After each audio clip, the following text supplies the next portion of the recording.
I didn't choose wrong. I didn't choose at all. That's what ruined everything. For a long time, I believed that not deciding was safer than making a mistake. That waiting would eventually clarify things. That time, somehow, would do the hard work for me. It did. Just not the way I imagined. I used to think that regret comes from bad decisions, from impulsive choices, reckless risks, dramatic mistakes. No one warns you about the regret that comes from hesitation, from postponement, from letting life move forward while you stay perfectly still. I was very good at waiting. I waited for certainty. I waited for confidence. I waited for a moment when the choice would feel obvious instead of terrifying. Every option in front of me felt incomplete. Every path felt risky in its own way. So I told myself I was being patient, thoughtful, responsible. In reality, I was afraid of ownership. As long as I didn't choose, nothing was my fault. At first, this approach felt harmless, even wise. I told myself I was gathering information, watching, learning, preparing. I believed that when the time was right, I would know. But time doesn't announce itself. It moves quietly. It accumulates. It closes doors without warning. I didn't notice the first door closing. Or the second. I was too busy convincing myself that nothing was final yet. That I still had options. That things could be revisited later. Later became my favorite word. Later, I'll decide. Later, I'll commit. Later, I'll act. Later felt safe because it demanded nothing from me. The people around me moved forward. They chose paths, some confidently, some clumsily, some with regret, but they chose. Their lives gained direction, even when that direction was uncertain. Mine stayed suspended. I became an observer in my own life. Watching opportunities pass, relationships change, versions of myself age out of possibility. I noticed it, vaguely, but never enough to intervene. I thought standing still meant staying neutral. I didn't understand that standing still is also a direction. There were moments when the choice presented itself clearly. When I felt the pull to say yes or no, to stay or leave, to commit or walk away. Those moments terrified me. Because choosing meant losing something. Not choosing meant losing nothing, or so I thought. I told myself I was protecting my future. What I was actually doing was shrinking it. Over time, the world adjusted to my indecision. Opportunities stopped waiting. People stopped asking. Situations resolved themselves without my input.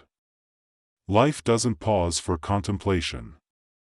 It fills the silence with momentum. I remember the first time I realized something irreversible had happened. It wasn't dramatic. No announcement. No clear ending. Just a quiet awareness that a path I once considered was no longer available.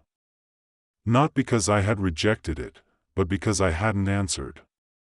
That realization unsettled me, but I still didn't act. I told myself it was only one option. That there would be others. That nothing truly mattered yet. That was another lie. Time is not generous with unlimited chances. It offers moments, brief, specific windows, and if you don't step through them, they close. Not loudly. Not cruelly. Just completely. As years passed, my indecision hardened into habit. I became someone who was still figuring things out. Someone who hadn't settled yet. someone who needed more time. At first, that identity felt flexible. Eventually, it felt empty. I began to sense that my life was being shaped by default. By what remained after my inaction. By what others chose around me. By circumstances I no longer influenced. I wasn't building anything. I was inheriting outcomes. That realization came late one night, when I tried to imagine my future and felt nothing. No excitement. No fear. Just a blank continuation of the present. That terrified me more than any wrong decision ever could have. Because it meant I had traded the risk of regret for the certainty of it. I hadn't chosen wrong. I had let time choose for me. And time is indifferent. It doesn't care who you want it to be. It doesn't preserve unused potential. It doesn't wait for readiness. It simply moves on. By the time I understood that, the damage wasn't theoretical anymore. It was lived. Once I realized that time had been choosing for me, I expected panic to finally push me into action. I thought the fear of loss would wake something inside me, urgency, decisiveness, even desperation. Instead, I felt something colder. Resignation. When you wait too long, urgency doesn't always arrive. Sometimes what arrives is acceptance, not the healthy kind, but the quiet surrender that comes when you start believing this is simply how things are. I began to tell myself a new story. That maybe I wasn't meant to choose boldly. That maybe my role was to adapt, not initiate. That maybe wanting clarity was unrealistic. Those thoughts didn't feel like lies. They felt like relief. Because they removed responsibility. They allowed me to reinterpret my inaction as personality rather than fear. I'm just not impulsive. I prefer to see how things unfold. I don't rush decisions. Those phrases became armor. But underneath them was grief. I noticed it in small moments, moments that shouldn't have mattered. Hearing someone talk about a choice they had made years ago and realizing I remembered the same moment, but from the sidelines. Watching people commit to directions I had once considered and feeling a dull ache rather than envy. That ache was recognition. I recognized a version of myself that could have existed if I had stepped forward instead of stepping aside. The more I noticed it, the harder it became to ignore. I started measuring my life not by what I had done, but by what I had postponed. The conversations never initiated. The risks never taken. The answers never given. I realized something brutal. Indecision had not kept my options open. It had quietly closed them. There is a myth that waiting preserves possibility. That as long as you don't choose, you can still choose later. But possibility is not static. It decays. It depends on timing, context, energy, and courage. I had assumed those things would always be available. They weren't. Energy fades. Circumstances shift. People change. What once required a leap later requires a miracle. I began to feel the weight of missed timing. Not just missed opportunities, but missed versions of myself. The person I could have been at that moment no longer existed. I had aged past them without noticing. That realization shook me more than regret ever had. Because regret implies a wrong action. This was absence. I hadn't failed. I had vanished from key moments of my own life. I tried, belatedly, to reinsert myself. To make decisions quickly, decisively, as if speed could compensate for years of hesitation. But forced urgency felt artificial. Heavy. Unconvincing. I didn't trust myself. I had spent so long deferring to time that my own judgment felt weak. Underdeveloped. I doubted every impulse. Second-guessed every desire. I feared that any decision I made now would be clumsy, too late, poorly timed, inadequate. That fear kept me frozen again. And that's when the full weight of what I had done settled in. By letting time decide for me, I had outsourced my agency. And once agency atrophies, reclaiming it is painful. I started noticing how often I framed my life in passive language. This happened. It worked out this way. I ended up here. I rarely said, I chose. Because I hadn't. That passivity seeped into everything. My sense of identity blurred. I felt less like a participant and more like a witness. Someone present, but not steering. And with that came a terrifying thought. If I continued this way, nothing catastrophic would happen. My life would simply continue, adequately, quietly, unremarkably. No collapse. No rescue. No turning point.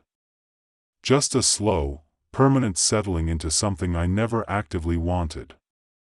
That was the moment when regret stopped being abstract and became physical. A tightness in my chest. A heaviness in my limbs. A sense of time pressing forward without me. I understood then that the greatest loss wasn't what I had missed. It was my belief that I could still decide later. Later was gone.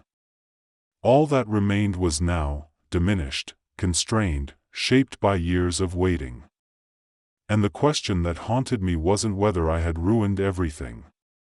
It was whether anything could still be reclaimed. I kept waiting for a moment when everything I had lost would finally demand action. A crisis. A collapse. A reason big enough to justify changing direction. It never came. What came instead was something quieter, and far more unsettling. I realized that nothing was going to stop me from continuing exactly like this. No alarm. No deadline. No external force pushing me to choose. Life had adjusted to my absence so smoothly that my return no longer felt expected. That was the moment I understood the final cost of letting time decide for me. Not that I had lost everything, but that I had lost urgency. Urgency is what makes choices sharp. Alive. Meaningful. Without it, decisions feel optional even when they aren't. Without it, you drift, not dramatically, but permanently. I began to see my past clearly for the first time. Not as a series of missed chances, but as a pattern of retreat. Every time a decision demanded presence, I stepped back. Every time a moment required ownership, I delayed. I hadn't trusted myself enough to choose, so I let circumstances do it instead. And circumstances are ruthless authors. They don't care about intention. They don't preserve potential. They write outcomes, not explanations. I mourn the versions of myself that never got a chance to exist, not because they failed, but because they were never tested. The risks I never took didn't turn into lessons. They turned into blanks. That loss felt heavier than regret. Because regret has edges. You can hold it. Learn from it. Absence just echoes. For a long time, I believed it was too late to choose. That any decision now would be compromised, inferior, reactive. That the moment for meaningful change had passed quietly while I wasn't paying attention. That belief almost finished the job. What stopped it wasn't courage. It was exhaustion. I became tired of narrating my life in passive tense. Tired of explaining where I was without ever saying why. Tired of watching time move forward while I stayed safely undecided. I realized something then, something small, but decisive. Choosing late is still choosing. It doesn't restore what you lost. It doesn't reopen closed doors. It doesn't make the past kinder. But it changes the direction of the present. I stopped asking myself what the perfect choice would be. I stopped waiting for certainty, for confidence, for permission. I chose something imperfect, incomplete, and undeniably mine. Not because it guaranteed success, but because it required presence. That choice didn't feel triumphant. It felt awkward, unpolished, slightly frightening. Like using a muscle I had neglected for years. But it was real. For the first time in a long time, my life didn't feel like something happening to me. It felt like something I was participating in, even clumsily. I began making decisions without over-explaining them to myself. Small ones. Ordinary ones. Choices that didn't optimize for safety or future-proofing, but for honesty. Some of them worked. Some didn't. And that was the point. Failure felt different when it came from action instead of delay. It had shape, meaning, feedback. It didn't blur into time, it stood out. I learned that time doesn't forgive indecision, but it responds to engagement. Even late. Even imperfectly. I will always carry regret for the years I surrendered to waiting. For the moments when fear dressed itself as patience and I believed it. For the opportunities that closed without ever hearing my answer.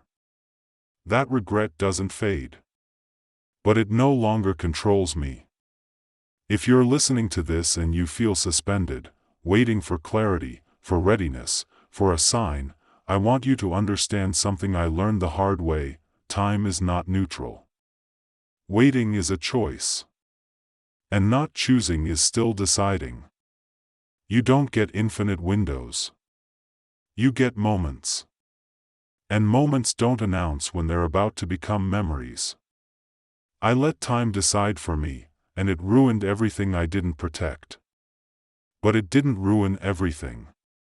Because the moment I stopped waiting, I reclaimed the one thing time can't take unless you give it away willingly.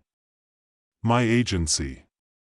And even now, even this late, that is enough to finally feel like I'm living, not just letting life pass through me.